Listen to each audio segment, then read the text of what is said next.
13 दिनों तक चली मैराथन बैठकों के बाद लगभग 200 देश एक समझौते पर पहुंचे हैं। जीवाश्म ईंधनों से दूर जाने की अपील के साथ दुबई का जलवायु सम्मेलन समाप्त हुआ।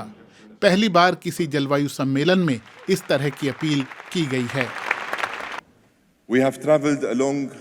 हमने बहुत छोटे से समय में मिलकर बहुत लंबा रास्ता तय किया है। बीते 2 हफ्तों में हमने अपने लोगों और अपनी धरती का बेहतर भविष्य सुरक्षित करने के लिए लंबा रास्ता तय किया है।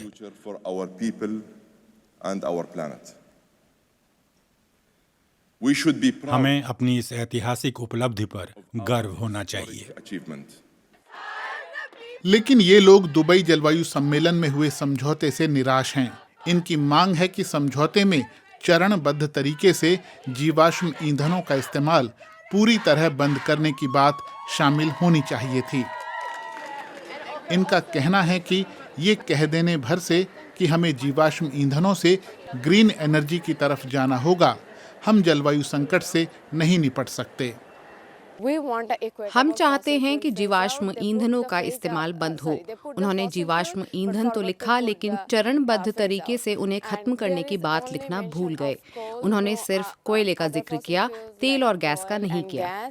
मेरी पहली प्रतिक्रिया ये है कि कुछ अच्छी चीजें निकल कर आई हैं, लेकिन समग्र रूप से देखें तो बहुत ही कमजोर समझौता है। मैं इसके क्लाइमेट फाइनेंसिंग वाले हिस्से की बात करूं तो हम मौजूदा टैक्स व्यवस्था से ऊर्जा के न्यायपूर्ण बदलाव के लिए रकम नहीं जुटा सकते। वो उद्योग के हाथों में है। दुनिया की लगभग 80% ऊर्जा जरूरतें आज भी जीवाश्म ईंधन पूरी कर रहे हैं, यानी कच्चा तेल, कोयला और गैस। इनके जलने से हमें ऊर्जा तो मिलती है, लेकिन बड़े पैमाने पर कार्बन उत्सर्जन होता है और इसीलिए पृथ्वी का तापमान बढ़ता जा रहा है। इसे काबू करने के लिए जीवाश्म ईंधनों का इस्तेमाल बंद करने और सौर और पवन ऊर्जा जैसे अक्षय स्रोतों का इस्तेमाल बढ़ाने पर जोर दिया जा रहा है। इसीलिए दुबई जलवायु सम्मेलन में जीवाश्म ईंधनों को लेकर खूब जद्दोजहद हुई। जहां पश्चिमी देश समझौते में जीवाश्म ईंधनों का इस्तेमाल खत्म करने पर जोर दे रहे थे, वहीं तेल उत्पादक देश इसके लिए तैयार नहीं थे।